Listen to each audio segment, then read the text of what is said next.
All right, welcome to the VBSC Podcast. I'm your host. My name is Greg Herceg, also known as the Volleyball Strength Coach, and this is the #1 podcast in the world for online volleyball strength and conditioning.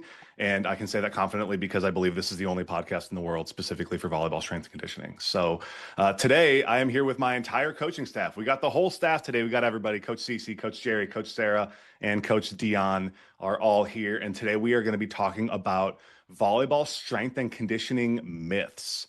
So a couple episodes ago, last time we had the team together, we did kind of a Q&A, and there was like 4 different questions that we went through.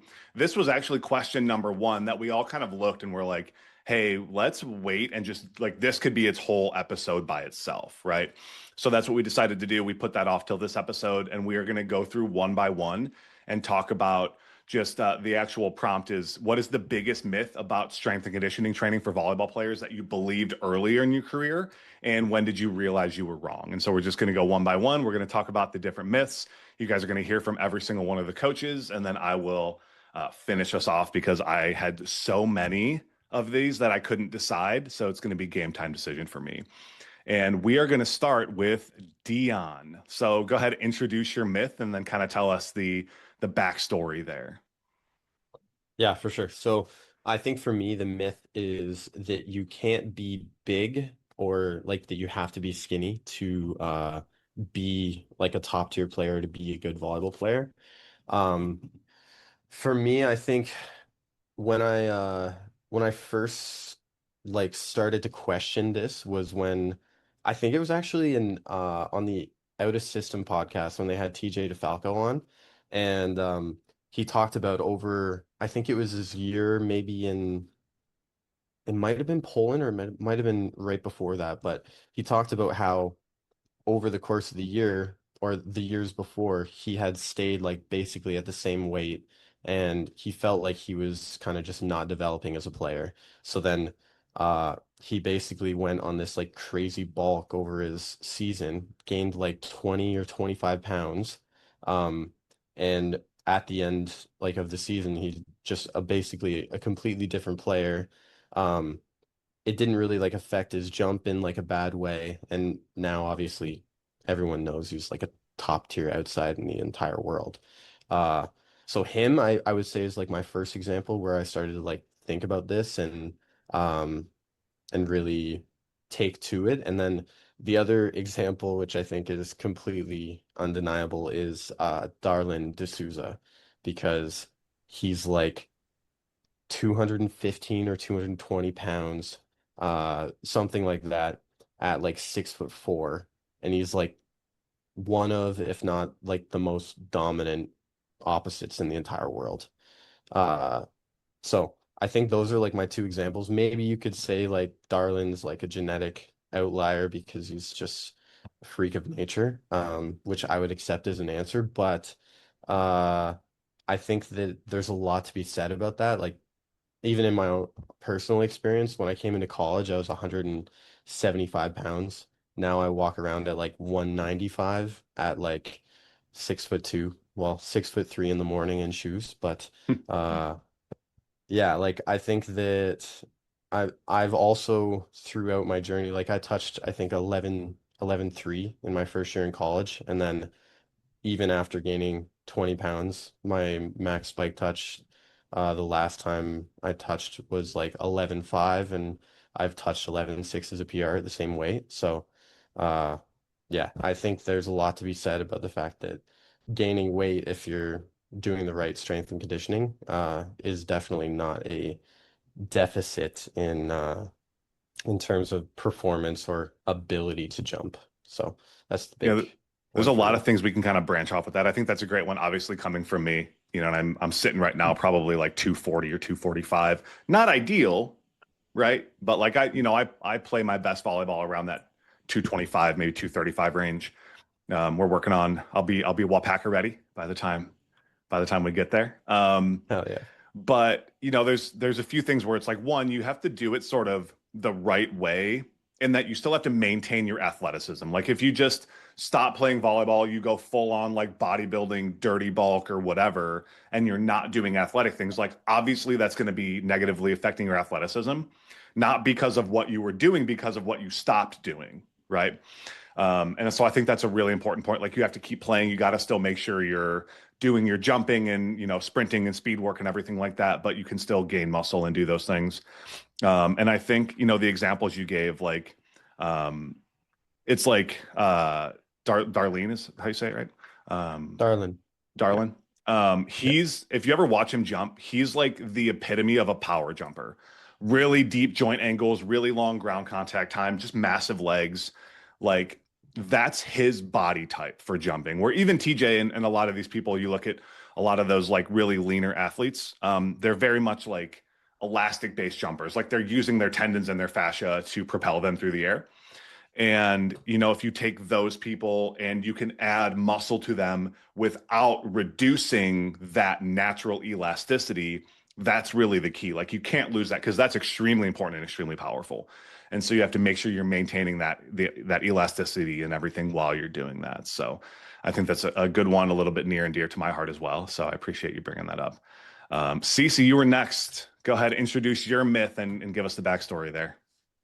Yes, so mine was that athletes shouldn't lift in season, or that they should just stop lifting when they are in an in season. And for me, it started both as a player, one because like as a player, I just didn't understand weightlifting in general, and then as a coach, I think it came from just not fully understanding periodization and how to adjust training volume based off of what the athletes were doing. Because I think where the misconception can come from is thinking that athletes are supposed to like lift the exact same all year round, and more so from like an off season standpoint where they're lifting super, super heavy 4 to 5 times a week, going for these massive PRs every single time that they're lifting. And if you are lifting like that in season, then yeah, it's going to cause some fatigue. But I think like with in-season athletes are already experiencing some level of fatigue with practices and games and travel if they're in school, things like that. So with in-season training, I think it's just understanding what the goal is, which is to maintain strength, maintain power, reduce injury risk 100%. And as both an athlete and a coach, I've seen like both sides of it. I've seen for myself when I'm not lifting in season, I am not able to produce as much power as effectively towards the end of my season. And I'm just more susceptible to injuries. And I've seen the same in my athletes as well. Once we get to like regionals and state, like everyone is just shutting down on me. Nobody can perform at their top performance, like at the same spot as they were coming fresh off of summer off season training. So I think as a coach now I have a better understanding of like, okay, like when working more specifically with like high school and college athletes, understanding their seasons and understanding when it's time for us to push like heavier and harder during the off season. And then once it comes to in season, right, we have to take into account our playing volume, our practice volume, and understanding that our goal now is not to PR every time we're in the gym, but to maintain what we built in the off season, make sure our bodies are able to handle the load of playing now that we are playing more often. And then, once season is done, then we can go back to our off season training and pushing harder and heavier and everything like that. Yeah. I think that's a really good one. And it's a hard sell for coaches sometimes. But I remember it was either when I was in school or it was in like the CSCS book talking about how it's normal for athletes to lose like 10% of their strength during the season. And it's like, how about we just don't, like, yeah, we can just, and if you're just like maintaining throughout that time and it's like injury preventative as well, like just keeping your tendons healthy, keeping your muscles healthy, more so on the tendons, like by just doing things that are intelligently programmed, like they're going to be healthier throughout the season and they're going to maintain a higher level of performance. But it's exactly like you said, it's not like pushing super hard and trying to hit PRs. It's just trying to not go down. And we can really focus on that. So just for some context of how we have like an in-season program within our membership of workouts that we have, and it's 3 days a week, sort of like 2.5 days a week, where the first day is like half like recovery and mobility and half like lifting. The second day is kind of their heaviest lifting day. And then the third day is what we call the prep day, which is like people love this workout, where it's like a low impact, low intensity, shorter workout that you do like the day before or the day of competition that basically just gets you ready to play. And so it's things like Cossack squats, kettlebell swings, med ball slams, core work, like some different dynamic stretching things where people like feel great. And like so many people are like, I felt amazing like going into my tournament after doing that. And with like the teams and things, they don't typically do that. Like when I've worked with teams, it's usually 2 days a week in the gym. That prep day is like kind of a hard sell for like when they only have so much time. But like it just completely changes the game if you can understand like as an athlete, like that, because we all have our more competitive seasons, right? It's like you still have to like maintain some lifting through there. Or if you're a coach, like understanding that you need to have the kids or whoever in the weight room like 1 to 2 times a week during season. Like for sure. Love that one. All right, Gerry, you're up. Sweet. So mine's kind of more on the conditioning side of things, but for me, it's the myth of when you practice, you have to practice super, super hard so that when you do play your game, it feels easy. And it kind of stems back from when I was playing basketball, like in high school. It was very much like the culture and just what was like what everyone thought. Like if you want to be the best athlete, you have to go all out 24/7. And so when you're practicing 6 hours a week, or no, 6 days a week for 2 hours a day, I just remember every single day was all out intensity with sprints, plyos, everything. And it was just so much volume. And I think when I look back, or I guess once I stopped playing, this is when I realized when I stopped playing basketball and I started doing some running for some obstacle course races, I was like, I want to look into getting my mile time better. And my first instinct was if I run a 7:30 mile today, then tomorrow I want to run it 7:25 and just kind of progressive overload it. But then when you start looking into it, it's like you need your aerobic base. And sure, you have, like when I look back to basketball, a lot of that time was zone 4, zone 5 cardio, but there was such a lack of aerobic base. But then that kind of was like, oh, I need that zone 2. Like that's why runners 80% of the training is like in zone 2. So that really opened my eyes to. Um, I don't know. I think it's kind of like a thing with youth sports, like the coaches. It's just like you go hard and that's what you do. But, but yeah, the importance of zone 2 cardio for building a well-rounded athletic base for performance. And just like on that note too is like recovery. Like you have to There's a be lot you of can't fatigue. just go harder and harder every day. Like there needs to be some lower volume days, some lower intensity days. And I think because you bring up like the youth, like kids recover super fast. And so you can get away with that a little bit more so. But like the older you get, like that's just not possible. Like if you would have went and tried to go 7:30, then 7:25, then 7:20, maybe you Yeah. can do that for like a couple days, but then like it's just like progressing way too fast. Like you need that recovery time in there as well. And I think it leads to like this wasn't going to be my myth for today, but like too many volleyball players think that that zone 2 cardio, if they do that, that it's going to negatively affect their vertical. And to an extent, taken to the extreme, it will. Like if you go run 5 miles every day, you will not be as explosive as if you didn't do that. But if you go and run a mile once a week for some zone 2 cardio, like not only is that not going to negatively affect your vertical if you're doing everything else correctly, but you're going to be in better cardiovascular shape so you can jump higher later in games. So like in the grand scheme of playing, like your vertical is probably increased because you can actually utilize that a little bit better. So I think that's a good myth that I'm happy that that sort of leads into that one because that is a big one for people. They're like, oh, I can't go run because then my vertical will go down. And I'm like, well, you're out of shape, so your vertical already sucks. And so how about you get in shape and then we can kind of worry about that from there. Moving on to Coach Sarah, what you got? Okay, so one myth I believed early on was that more volleyball volume equals better volleyball, right? So just more time on the court, more touches, right? Equals like that's how you achieve the best volleyball. And when I realized this myth is like when I came back after an injury And in that time had done a lot of rehab, a lot of jump training, a lot of strength and conditioning. And then I came back and played much better volleyball. And so it just goes to show you that more touches does not equal a better outcome. Things like jump training with weights, to get that explosive power, plyometrics, to get that like elastic jumping and increasing your vertical. And just how like even incorporating sprints, right? That equals more explosive power. Everything that if you just focus on the volleyball court, you don't think of those things. But yet when you add that in, it just creates a much more dynamic player. And now I'm finding coaching here, I have adult volleyball players coming to me like, I was just doing much more volleyball and I'm not getting better. So he's like, that's why I'm here. So it's kind of that myth has come full circle. Yeah. And it's like, there's different times of the year. It's kind of like that competitive season.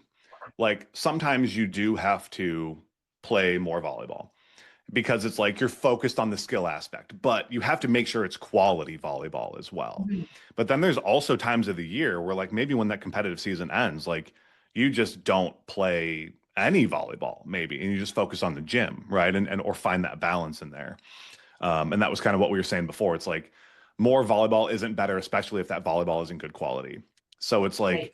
well, playing a league, playing back to back, like a double header in a league, and you play 6 games in a row is a lot of volleyball, but maybe it's better for you to go do some drills and work on the things that you're not good at, because that's going to make you a better player too, right? So that quality is really in there. I was talking with a very high level professional beach volleyball player, and he was basically trying to convince the coaching staff, like even coming into the season, like convince them that he doesn't need to play volleyball 5 times a week, even though he's like supposed to because it's in season. He would rather like go to the gym and like do some other stuff. He's like, my volleyball skills are not the problem right now. He's like, I have other things that I have to work on.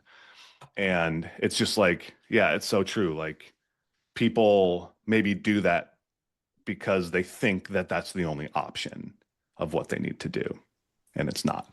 Go lift some weights. Hit us up. We'll teach you how. Mine, I think I have 2 I want to go over. The first one is that athletes and especially volleyball players need to train their core specifically in like braced positions. So not like that training your core through movement is bad, or it's going to hurt your back or something like that. So all of the core training has to happen in like bracing.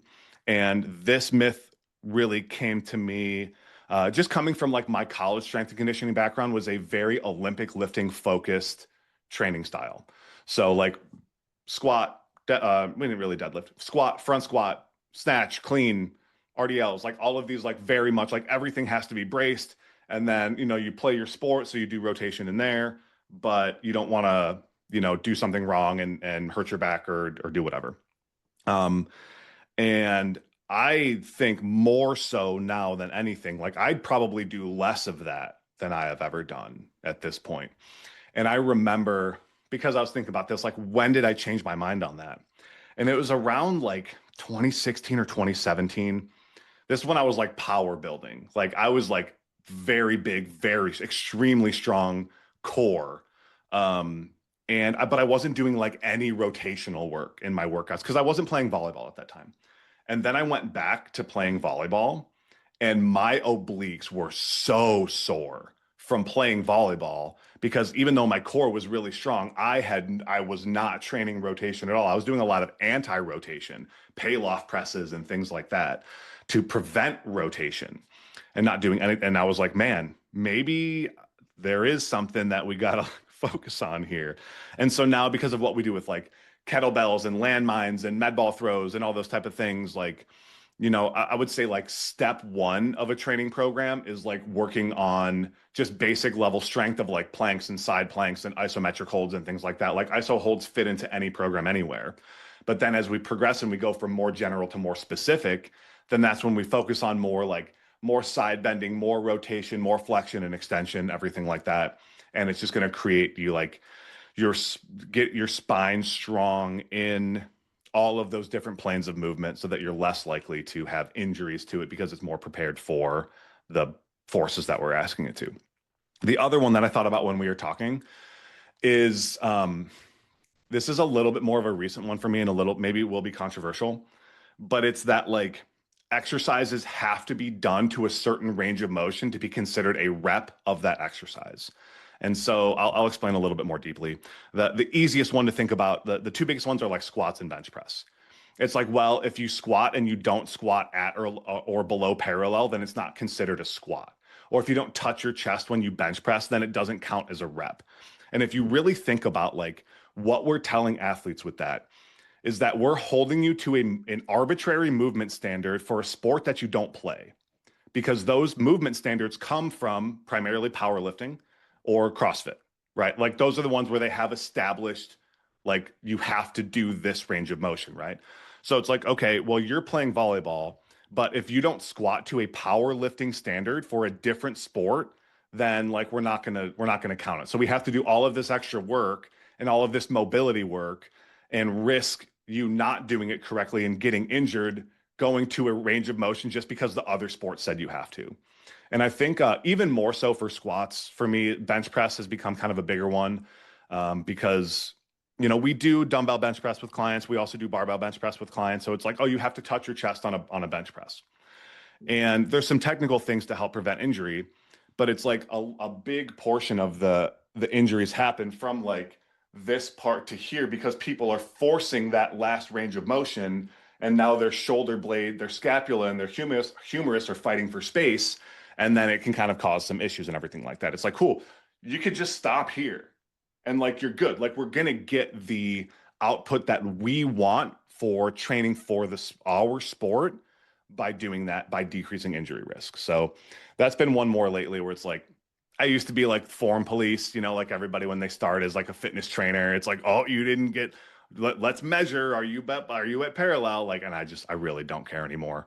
I think if athletes want to work on that range of motion, I think it's good. I think being flexible and having that range of motion is important, but it's like, we're not holding our clients to a super like specific standard because I just don't think it's that relevant anymore, if I'm being honest. So cool. I think that is going to about do it for us for today. I know everybody's got some calls and coming up here. So appreciate you guys for listening or watching. This is going to be on YouTube and on streaming platforms where you can find podcasts. So if you're on YouTube, make sure you hit that subscribe button, hit the like button, drop a comment, see what you think about these myths or what myths we should cover next time.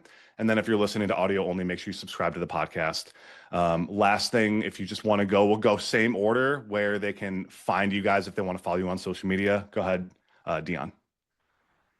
Just Dion.lala on Instagram. CeCe. At Coach CeCe VB on Instagram and TikTok. Gerry. At Gerry Plays Beach on Instagram. Sarah. At Volleyball Coach Sarah on Instagram. And then I'm going to be at the Volleyball Strength Coach on Instagram and YouTube, and then at VB Strength Coach on TikTok because my username was too long for them. So appreciate you guys for listening. We will see you next week with another episode.